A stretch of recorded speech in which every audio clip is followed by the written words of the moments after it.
In addition to the cost-cutting measures we have discussed, a thorough analysis of all systems will almost always further reduce costs. This includes mechanical, electrical, plumbing, and fire suppression systems. An early concern with joist design is planning for MEP systems. On all projects, you should strive to align joist panels. This not only looks good, but also helps control costs for various trades in bending, cutting, and connecting work. The sprinkler system is a key area for proactive planning for cost prevention. Things can go wrong in many ways. ESFR systems come with stringent installation and design requirements. NFPA 13, Section 8.12.5 establish clear rules for sprinklers, especially in regard to obstructions. The central challenge here is to coordinate on sprinkler system requirements. It's essential to get certain information from the ESFR sprinkler contractor, such as branch line locations, branch line outside diameter, distance from bottom of deck to center of branch line, and minimum clearance between branch lines and bridging. Also include special notes to the erector to maintain proper clearances. The manufacturer should provide information on sprinkler lines, diameters, and bridging, as well as proper installation, operation, and maintenance. Costly field adjustments can be eliminated by coordinating, communicating, and remaining flexible. Various studies report a 10 to 20% cost savings through clash prevention. Early joist supplier involvement can reduce the cost of the structural steel package by up to 20%. According to the American Institute of Steel Construction. Here again, we see two areas for cost reduction. One, reduce errors and reinstallation costs. We have seen how the rework of just 5 joists can add over $6,000 to a project. And two, reduce the chain reaction of related costs.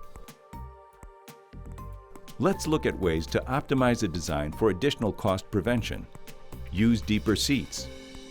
For R-type extensions, there may be savings by increasing the extension seat depths from 2.5 to 5 inches deep. This can provide the required design strength with less steel. Designate load and locations. Knowing loads and the location of loads on joists will decrease costs. Precise information for joist sizing is imperative. Study the layout. Try alternatives to framing. Avoid transferring moments through girder seats.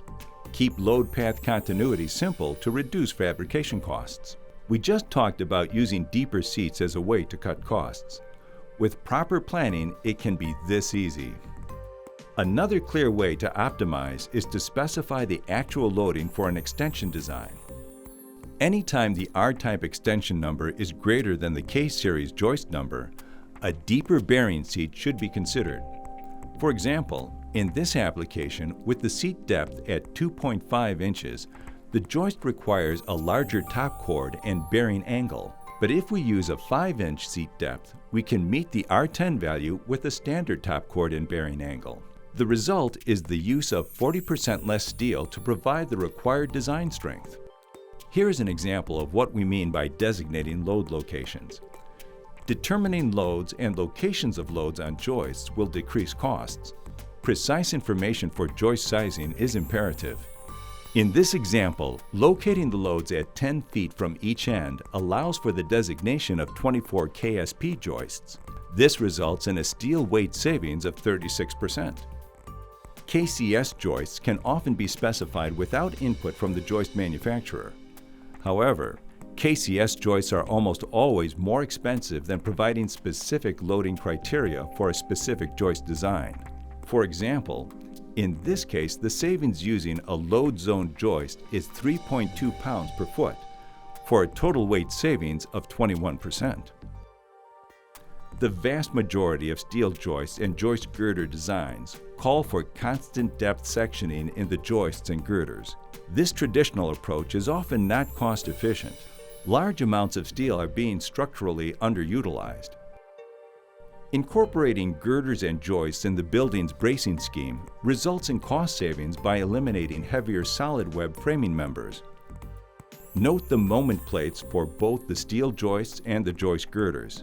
The plates develop the end moments, without introducing eccentricity into the joist and joist girder seats. Let's review a couple examples of optimized project design. The athletic wing over this school's gym featured 3-piece Fink truss design. The Fink truss design cut steel tonnage by more than 50%. The design also cut costs in several other areas: less manufacturing costs, less transportation, less on-site storage, handling, and erection costs. A one-step approach was created for placing the joist units at the school. The erector was able to completely assemble all joists on the ground. Once each unit was set on the walls, anchored, and attached, they moved on to the next unit, placing decking behind it. This eliminated having to assemble up in the air, which would have added time, safety, and cost issues. Improved joist design created a chain reaction of cost reductions on the school project.